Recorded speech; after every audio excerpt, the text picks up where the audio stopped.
It was a gloomy morning at the University of Michigan, as cold white lights illuminated a vast lecture hall filled with eager students and a panel of distinguished professors. Marcus Johnson, a quiet and determined young man dressed in a simple grey hoodie and worn jeans, settled into his seat with calm resolve. Although his appearance was modest, his mind shone with brilliance that many had long underestimated. In the front row, Professor Linda Cartwright, known for her unforgiving teaching methods and icy demeanor, commanded the room with every step. Her reputation for eliminating weak students was well known, and today her high heels clicked on the cold tile floor, each step echoing a promise of harsh judgment.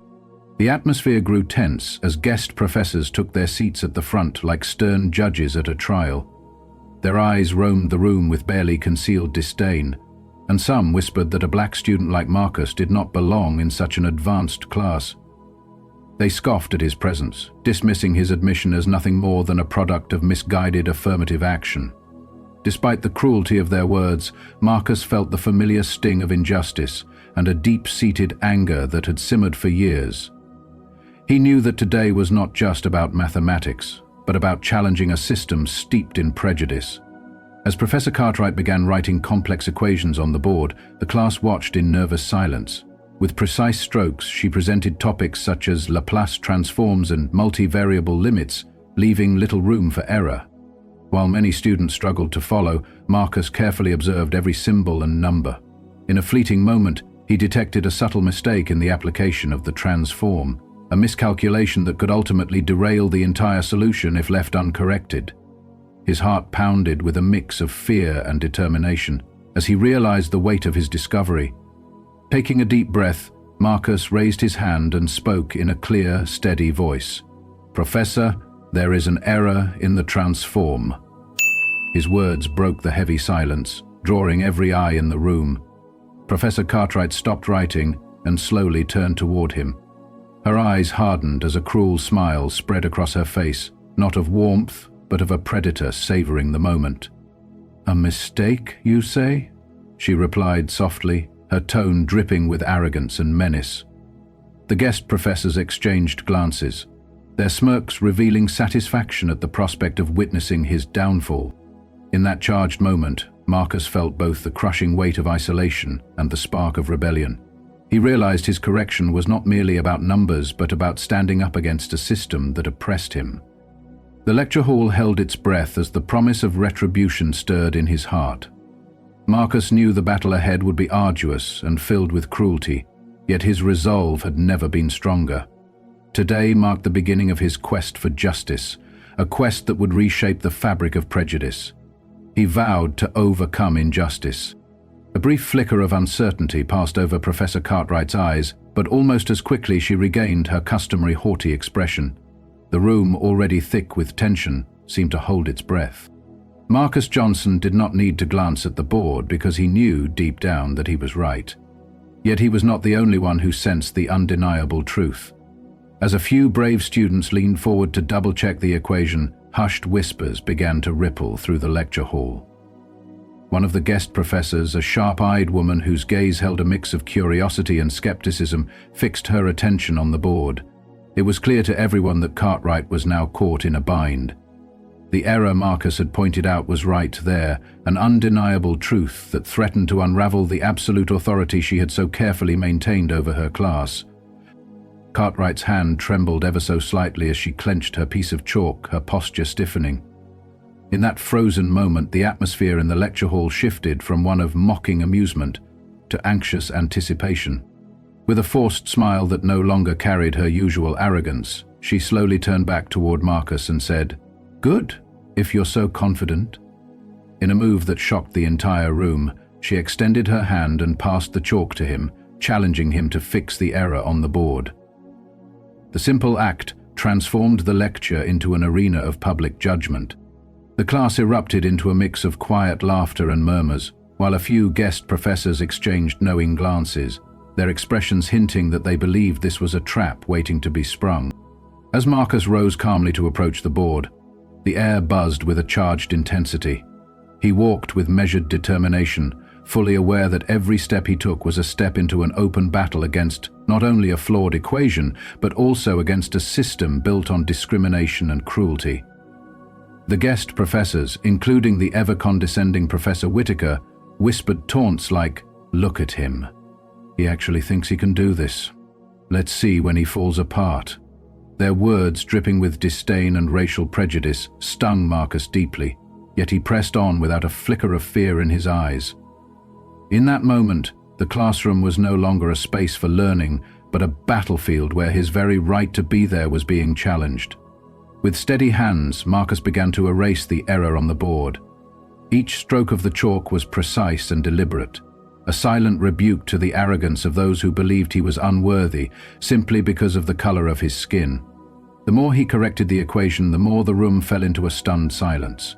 The once mocking whispers transformed into an awed hush, as students who earlier had doubted him now found themselves riveted by his brilliance. Even the guest professors, who had come prepared to see him fail, were forced to confront the fact that the error could not be hidden or twisted away. Cartwright's face, still partially hidden behind her silver-rimmed glasses, tightened with a mix of fury and disbelief. It was not merely about a mathematical mistake anymore. It was about the erosion of her absolute power. When Marcus finished rewriting the equation with flawless accuracy, the lecture hall buzzed with an almost palpable energy. For a brief moment, every eye in the room, from the disbelieving students to the haughty guest professors, shifted their attention from the board to the woman who had tried so desperately to maintain her authority. Cartwright's composure faltered. She could not deny the perfection of his correction. In her mind, the carefully constructed walls of her reputation were beginning to crumble. She took a deep breath and, with a curt nod that barely concealed her inner turmoil, remarked, "Good, not bad." The words, cold and dry, fell flat in the heavy silence, sounding more like an admission of defeat than a praise. Yet the battle was far from over. As if unwilling to let go of her crumbling control, Cartwright quickly retrieved the chalk and began writing a new, far more complex problem on the board. This new challenge was designed not only to test Marcus's knowledge, but also to serve as a final attempt to crush his spirit in front of the entire faculty. The problem was a labyrinth of higher-order functions, nested integrals, and non-linear transformations that even seasoned graduate students would find daunting. Its length was nearly twice that of the previous equation, and the intricate web of symbols seemed to mock Marcus with its complexity. With each overlapping mathematical symbol, it was as if Cartwright was carving a maze with no escape, a deliberate trap intended to leave him exposed and humiliated. The classroom atmosphere shifted again, this time mixing excitement with a touch of fear. Some students exchanged uncertain looks, their expressions torn between admiration for Marcus's earlier brilliance and anxiety about what was to come. A visiting professor even leaned forward, his eyes glinting with a cruel anticipation, whispering, "Do you dare try a harder problem?" His tone carried the promise of retribution should Marcus falter, a promise that resonated with the disdainful chuckles of other faculty members who had long believed that a student like him could never outsmart the system. Marcus paused for a moment, studying the sprawling problem on the board. It was not simply a test of his mathematical prowess. It was an open challenge to the established order, a challenge loaded with the weight of systemic prejudice and the cruelty of an educator determined to see him fail. The chalk, now a symbol of both his potential and the oppressive power of those who looked down on him, felt cool and steady in his hand. Taking a slow, deep breath, he began to work through the labyrinthine equation. His every move was measured and deliberate, as though he were not just solving a problem, but dismantling the very foundation of the bias that had long plagued him. As Marcus's hand moved steadily across the board, the room transformed from a stage of humiliation into one of admiration. Each precise stroke, every carefully calculated step was like a note in a beautiful, defiant symphony that spoke of resilience and determination. The guest professor's earlier mockery gave way to stunned silence and reluctant respect. Even Professor Whitaker, who had so eagerly anticipated his downfall, now watched with an expression of incredulous disbelief. His earlier taunts dissolved into a murmur of awe that spread among the faculty and students alike. Meanwhile, Cartwright's presence began to shrink, her once imposing figure now reduced to that of a desperate guardian of an archaic system. Her eyes darted between the board and the increasingly captivated audience, searching for any error, any sign that could restore her shattered authority. But Marcus's work was flawless. The numbers and symbols aligned perfectly, each transformation executed with a clarity and precision that left no room for doubt. The silent applause of understanding spread throughout the room. A low whistle escaped from the back, a sound that was not of mockery but of genuine admiration, a sound that Cartwright had never expected to hear in her own classroom. The final moments of Marcus's demonstration were as dramatic as they were definitive. With the last symbol in place, he stepped back and faced Cartwright directly. The once oppressive silence of the room was now replaced by a collective, almost tangible sense of vindication. Every student, every professor, was forced to confront the truth that had been laid bare before them. Marcus Johnson had not only corrected a mistake that had been right in front of everyone, but he had also dismantled the pride and prejudice that had fueled Cartwright's authority for far too long.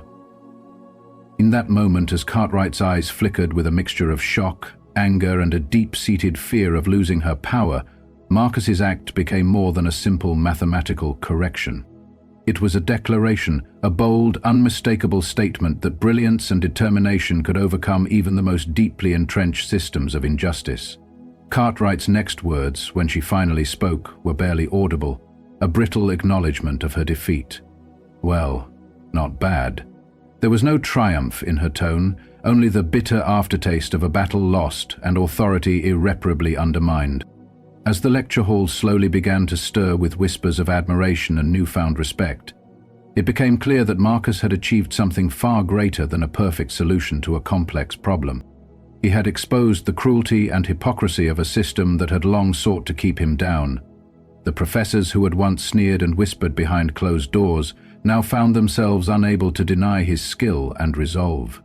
In that room, amidst the stark white lights and the cold hard tiles of the University of Michigan, Marcus Johnson had reclaimed not only his dignity, but also the respect of everyone present. For the older, wiser souls in the audience, women who had seen decades of struggle and triumph, this moment resonated deeply. It was a reminder that even in the face of overwhelming prejudice and ruthless authority, one's inner strength could forge a path to justice and redemption. The day had begun with a cold, indifferent atmosphere, but it ended with a blazing beacon of hope and retribution that left every heart pounding with a mix of awe and righteous indignation. In the end, what had unfolded was not merely a classroom exercise, but a transformative moment in the lives of all who were present. Marcus Johnson's victory was a triumph of spirit over cruelty, a testament to the enduring power of truth in the face of injustice. It was a moment that promised change, a moment that would be remembered long after the chalk dust had settled on the cold floor. A moment that made everyone say in silent wonder, "That was something truly extraordinary." A heavy silence filled the lecture hall as Marcus Johnson, no longer the timid student they had all sneered at, returned to his seat, every eye fixed on him in stunned disbelief. The brilliance he had just demonstrated on the board left the room, trembling with the shock of undeniable truth. Professor Cartwright, whose reputation for ruthless authority had been built on keeping students under her oppressive thumb, clenched her fist in bitter frustration. She knew that if this moment of triumph for Marcus went unchallenged, her iron grip on the classroom would be forever weakened. Determined not to let her legacy crumble, she picked up the chalk once more and declared in a tone that dripped with icy contempt, "Well then, let's see what you can do with the next problem." Her words were not a simple instruction. They were a gauntlet thrown down before him, a challenge designed to trap him in a web of impossibly complex equations that she was sure would make him falter. Every professor in the room, including the once calm and self-assured Professor Whitaker, now wore expressions of suppressed anger and disbelief. Whitaker's eyes narrowed as he muttered under his breath that it was impossible for a student like Marcus to solve a problem of such advanced difficulty without prior preparation. Though his words were hushed, they carried the weight of a long-held prejudice, a bitter reminder that Marcus was judged not by his talent, but by the color of his skin. Without waiting for a response, Cartwright strode to the lectern and produced a thick, advanced calculus textbook.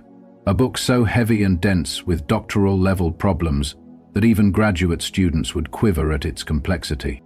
With deliberate theatricality, she flipped to a page near the very end, then held the book high so that every student and visiting professor could see the challenge clearly. "Solve it." The murmurs that erupted were like crashing waves of disbelief and anxious excitement. Students leaned forward, their eyes wide with a mix of dread and hope, while one student whispered, "This is it for him," as if his fate was sealed. Others gasped in muted astonishment, realizing that this was no ordinary test, but a final, vicious attempt by Cartwright to reassert her dominance. She believed that no matter how brilliant, no student, especially not one like Marcus, could ever transcend the limitations she had so cruelly imposed.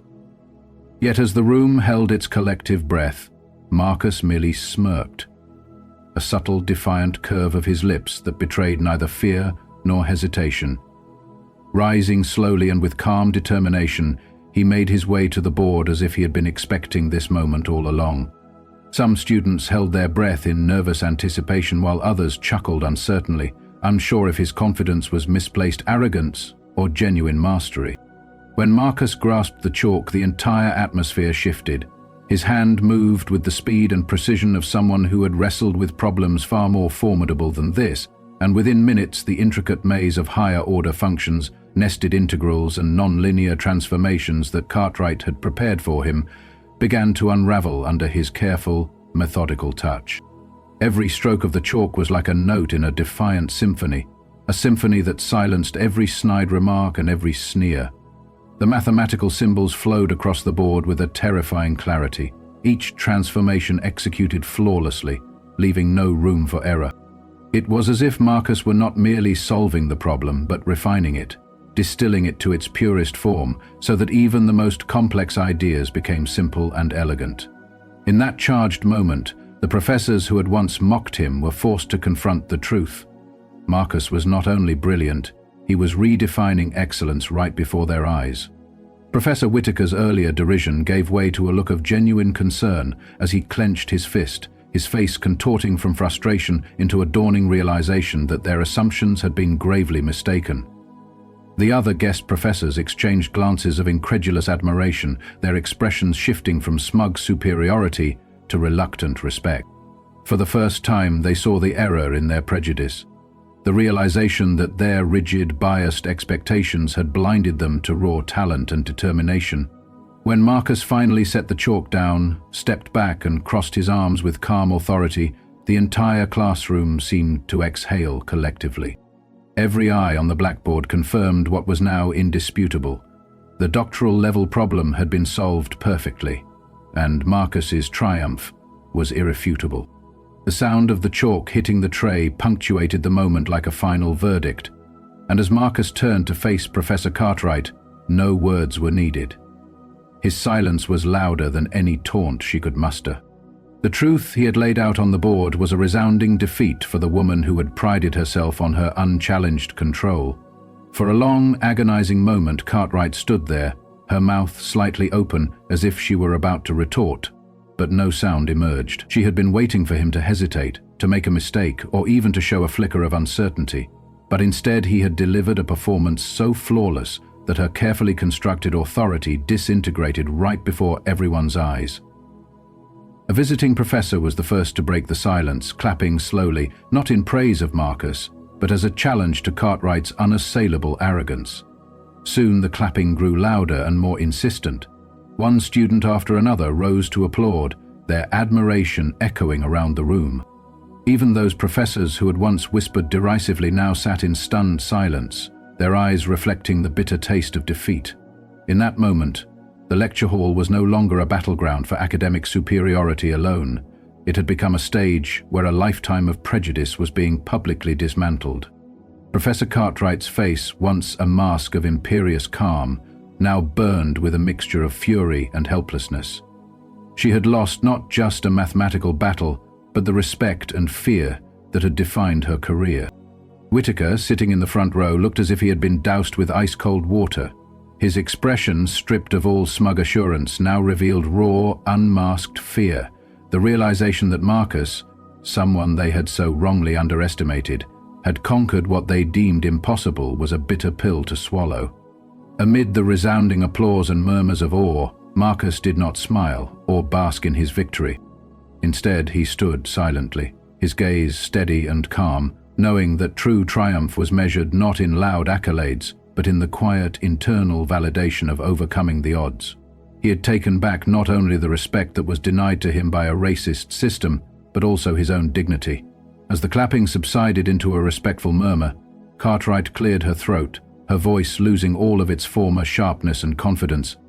In a strained tone that barely masked her humiliation, she uttered 3 words that felt more like a reluctant admission than praise. "Not bad, Marcus." Those words, hollow as they were, confirmed the irreversible shift in the room. For the first time, the students and even the faculty began to see that Cartwright's long-held authority was a fragile construct, built on fear and prejudice. But the battle was not yet over in Cartwright's mind. Unable to accept the loss, she felt a storm of fury roiling inside her, a furious determination to regain control at any cost. In a final, desperate bid, she rose from behind the lectern and walked slowly toward the center of the classroom, her expression a carefully controlled mask of forced composure. With a smile that was equal parts bitter irony and concealed malice, she addressed the room in a measured tone that sent shivers down the spines of those who had witnessed the entire confrontation. "Well done, Marcus. I must admit, you're more capable than I thought." Her voice was laced with a challenge, a final card played in a game she thought she could still win. Yet even as she spoke, the damage was done. The applause, the adulation, and the newfound respect that filled the hall testified to a change that could not be undone. Marcus had not only defeated the complex equations on the board, but he had also dismantled a system steeped in racial prejudice and outdated arrogance. For every person in that room, especially for those wise, battle-hardened women who had endured decades of struggle and had learned to value true merit, this moment was a beacon of hope and a stirring reminder that no one should ever be defined by the color of their skin or the limitations others impose upon them. In that moment, as Cartwright's final words echoed faintly through the now transformed classroom, Marcus Johnson's silent, steadfast gaze spoke volumes. He had taken his rightful place not merely as a student, but as a symbol of resilience and quiet defiance against a world that had long tried to keep him down. The victory was not just his. It was a triumph for every underdog who had ever been underestimated, every soul who had suffered at the hands of cruelty and discrimination. And as the lecture hall slowly emptied, the story of this day, of a brilliant mind overcoming an unjust system, would linger in the hearts of those who had witnessed it, a stirring call to never let anyone define your worth. Some students gasped in disbelief, whispering among themselves as if they could not believe what they had just heard. One murmured to her friend, "Did she just compliment him?" But Anthony Roberts was not fooled. He knew all too well that Professor Cartwright's words were a trap, a cruel maneuver meant to humiliate him further.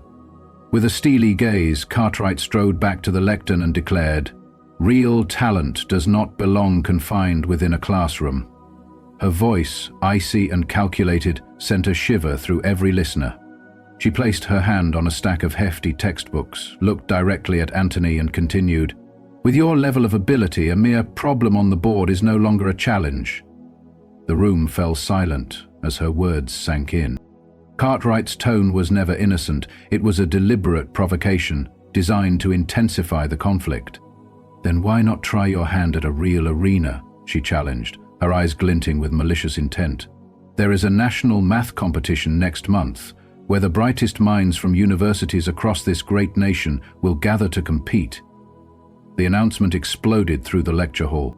Some students exchanged excited glances, while others shook their heads in disbelief, murmuring that no one like Anthony, a young black student, could possibly succeed against seasoned competitors from prestigious schools like MIT and Stanford.